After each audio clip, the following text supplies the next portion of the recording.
ప్రియమైన వాళ్ళారా, ప్రభువైన యేసుక్రీస్తు నామములో ఈ యొక్క ఉదయకాల సమయాన మీ అందరికీ నా యొక్క హృదయపూర్వక వందనాలు తెలుపుకుంటున్నాను. ఇప్పుడు మనము జఫ్నా అనేటువంటి ప్రాంతంలో, శ్రీలంక యొక్క ఉత్తర దిక్కులో జఫ్నా పోర్ట్ అనేటువంటి ప్రాంతంలో ఉన్నాను. ఇక్కడ నుండి మీతో దేవునికి వాక్యం పంచుకోవడంలో దేవుని నేను స్తుతిస్తున్నాను. ప్రియమైన జనులారా, యోహాను సువార్త 11వ అధ్యాయము 40వ వచనం సెలవిస్తుంది, నువ్వు నమ్మిన ఎడల దేవుని మహిమను నువ్వు చూతువు అనేటువంటి మాటలు మనం చదువుతున్నాం. ప్రియమైన జనులారా, మన జీవితంలో దేవుణ్ణి మనము నమ్మకుండా పోవడానికి, మన యొక్క నమ్మకానికి, విశ్వాసానికి చాలాసార్లు పరిశోధనలు మనం ఎదుర్కొంటూ ఉంటామండి. ఇక్కడ ఈ కుటుంబము, లాజరు యొక్క కుటుంబము ఇలాంటి విశ్వాస పరిశోధనలు వారు ఎదుర్కొనేటువంటి ఒక పరిస్థితి వారికి కలిగింది. లాజరు బలహీనతగా ఉన్నాడు. యేసయ్యకు వర్తమానం వెళ్తున్నాయా, నువ్వు స్నేహించేవాడు బలహీనతతో ఉన్నాడని. కానీ యేసయ్య అక్కడికి వెళ్ళడానికి ఆయన ఆలస్యం చేస్తున్నాడు. ఎందుకంటే ఈ బలహీనత దేవుని యొక్క నామానికి మహిమకరంగా ఉంటుంది అని చెప్పి ఆయన ఏం చేస్తున్నాడో తను వెళ్ళడానికి ఆలస్యపరుస్తున్నాడు.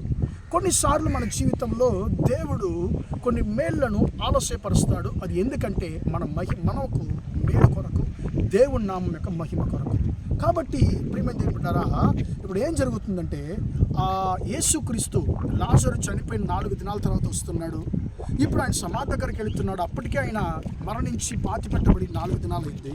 ఇప్పుడు సమాధి దగ్గరికి వెళ్ళి ఆ బండను తొలగించమంటున్నాడు. అప్పుడు చనిపోయినటువంటి సహోదరుని యొక్క మార్త అంటుంది, అయ్యా ఇప్పుడు 4 దినాలు అవుతుంది, ఇప్పుడు కంప కొడుతుంది, వాసన వస్తుంది అంటే యేసయ్య అంటున్నాడు, నువ్వు నమ్మిన ఎడల దేవుని మహిమను చూతూ అని చెప్పి యేసయ్య అంటున్నాడు.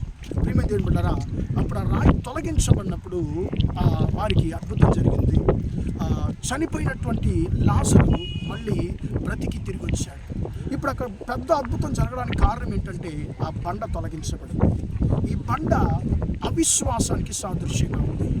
ఆ బండ, అవిశ్వాసం అనేటువంటి బండ తొలగించబడినప్పుడు అక్కడ గొప్ప అద్భుతం జరిగింది. ఈరోజు నీ జీవితంలో, నా జీవితంలో కూడా దేవుడు గొప్ప అద్భుతాలు చేయబోతున్నాడు, చేయడానికి ఉద్దేశించున్నాడు. కానీ ఆ యొక్క అద్భుతానికి దేవునికి అడ్డుగా మన జీవితంలో అడ్డుబండగా అవిశ్వాసం ఉంది. యేసయ్య అంటున్నాడు, నీ అవిశ్వాసం అనేటువంటి బండను తొలగించినప్పుడు నువ్వు మహిమను చూస్తావు, నా మహిమ గల కార్యాలు పొందుకుంటా ఉంటాడు. కాబట్టి మన జీవితంలో మనము అవిశ్వాసం అనేటువంటి బండను తొలగించుకుందాం. ప్రార్థన చేద్దాం. ప్రేమగల మా తండ్రి, దయగల దేవ, ఇంతవరకు ఈ మాటలు తండ్రి, నీ బిడ్డలు విన్న ఈ మాటలు దీవించండి, ఆశీర్వదించండి. అయ్యా, నువ్వు నమ్మిన ఎడల దేవుని మహిమను చూద్దామని తండ్రి, యోహాను 14:40 తండ్రి, అయ్యా మేము చదివిన ప్రకారము మీ బిడ్డల యొక్క జీవితంలో అద్భుతాలు పొందుకోవడానికి అడ్డుబండలుగా ఉన్న ప్రతి ఒక్క అవిశ్వాసాన్ని తొలగించండి. ఈ రోజంతా కూడా మీ బిడ్డలు చేసే అన్ని విషయాల్లో మీ హస్తం తోడులో ఆశీర్వదించమని యేసయ్య నామములో ప్రార్థించని వేడుకొంచున్నాను తండ్రి. ఆమేన్, ఆమేన్. ప్రియమైన వారలారా, దేవుడు మిమ్మల్ని దీవించి ఆశీర్వదించును గాక. Praise the lord, praise the lord.